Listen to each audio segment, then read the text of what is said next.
Hi friends, welcome to Nisha's Food Hut Tamil.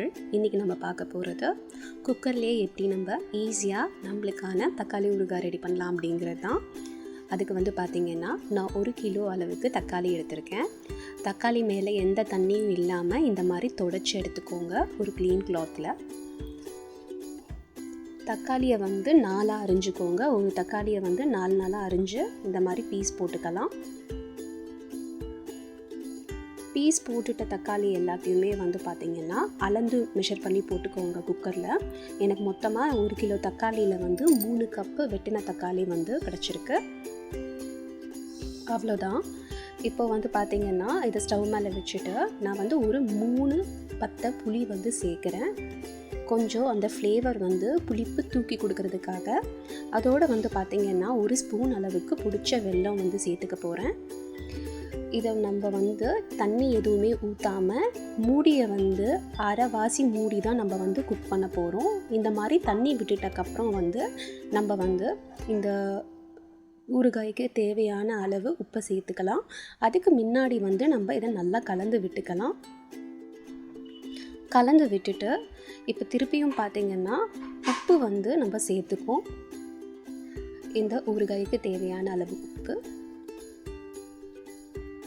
நம்ம ஏன் மூடியை ஹாஃப் குக் பண்ணி குக் பண்ணுறோன்னா நம்ம முழுசாக மூடி குக் பண்ணும்போது அதுலேருந்து படுற வேர்வை தண்ணியானது நம்ம ஃப்யூச்சரில் வச்சு யூஸ் பண்ணும்போது கெட்டு போகிறதுக்கான வாய்ப்பு இருக்குங்கிறதுனால அதனால் பாருங்கள். இப்போ நான் ஹாஃப் கவர் பண்ணி தான் நான் இப்போது ஒரு 5 நிமிஷம் சிம்மில் குக் பண்ண போகிறேன். பாருங்கள், இப்போ நல்லா தக்காளி நல்லா குக் ஆயாச்சு. இதை அப்படியே நல்லா ஆறட்டும். இதுக்கு நடுவில் நம்ம ஒரு ட்ரை பேனில் கடுகு 1 ஸ்பூன், வெந்தயம் 1 ஸ்பூன் சேர்த்து ஒரு 5 நிமிஷத்துக்கு லோ ஃப்ளேமில் ட்ரை ரோஸ்ட் பண்ணிக்கலாம். கடுகை ரொம்ப வறுத்துறாதீங்க, ஏன்னா கசப்பு தன்மை வந்துடும். லைட்டாக வெந்தயத்தோட கலர் சேஞ்ச் ஆகிட்டு வந்தால் போதும். இதை ஆறிட்டக்கப்புறம் நம்ம ஒரு சின்ன மிக்சர் ஜாரில் மாற்றிட்டு அதை பிடிச்சி நம்ம எடுத்துக்கிடலாம். நல்லா ஸ்மூத்தாக பிடிச்சி எடுத்துக்கோங்க. பாருங்கள், இந்த மாதிரி. இப்போது நம்ம ஊறுகாய்க்கான மசாலா ரெடி ஆயாச்சு. இப்போ நான் ஆற வச்சுருந்த அந்த தக்காளி விழுதை மிக்சர் ஜாரில் போட்டிருக்கேன். காரத்துக்கான வரமிளகாத்தூள் சேர்க்குறேன், 2 ஸ்பூன் சேர்க்குறேன். இது கொஞ்சம் காரம் ஜாஸ்தி இருந்தால் தாங்க இது நல்லாயிருக்கும். அதனால் நம்ம இந்த 2 ஸ்பூன் அளவுக்கு மிளகாத்தூள் சேர்த்துக்கலாம். அப்படியே காரம் கம்மியாக இருக்கிறவங்கன்னு விருப்பப்படுறவங்க 1 ஸ்பூன் அளவுக்கு சேர்த்துக்கோங்க.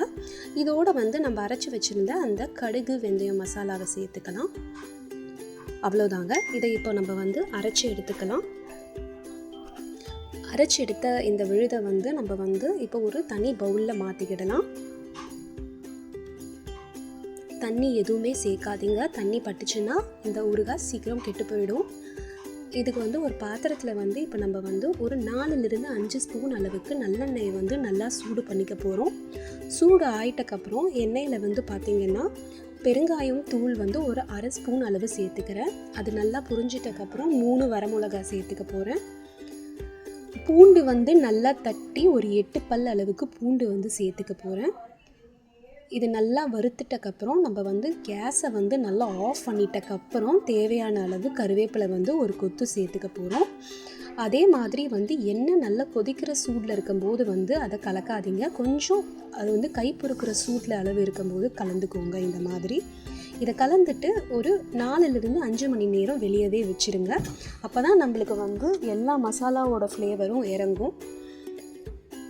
இப்போ பாருங்கள், சரியாக 5 மணி நேரம் ஆச்சு. இப்போ நான் இப்போ எடுத்து காமிக்கிறேன் பாருங்கள். நம்மளுக்கு எதுவுமே ஒட்டாமல் வரும். ஃபுல்லாகவே நம்ம சேர்த்துருக்கிற எண்ணெயும் ரொம்ப குறைவு தான். மசாலாவும் பார்த்திங்கன்னா வீட்டில் இருக்க மசாலா வச்சே நம்ம ஈஸியான தக்காளி ஊறுகாய் நம்ம செஞ்சுக்கலாம். பாருங்கள் எவ்வளோ க்ரீமியாக நம்ம எடுக்கும்போது எப்படி நம்மளுக்கு ஹல்வா மாதிரி வருதுன்னு மட்டும் பாருங்கள். இதை வீட்டில் கண்டிப்பாக ட்ரை பண்ணி பாருங்கள். இது ஒரு ஏர்டைட் கண்டெய்னரில் ஸ்டோர் பண்ணி மூடி வச்சுக்கோங்க. தண்ணி எதுவும் படாமல் பார்த்துக்கோங்க. ஸ்பூன்லேருந்து எடுக்கும்போது கூட தண்ணி இல்லாமல் பார்த்துக்கோங்க. கண்டிப்பாக இதை ட்ரை பண்ணி பார்த்துட்டு நம்ம நிஷாஸ் ஃபுட் ஹட் தமிழ் சேனலுக்கு சப்ஸ்கிரைப் பண்ணுங்கள். பக்கத்தில் இருக்கிற பெல் ஐக்கான் ப்ரெஸ் பண்ணுங்கள். என்னோடய ஃப்யூச்சர் வீடியோஸ் எல்லாம் உங்களுக்கு கிடைக்கும். நன்றி.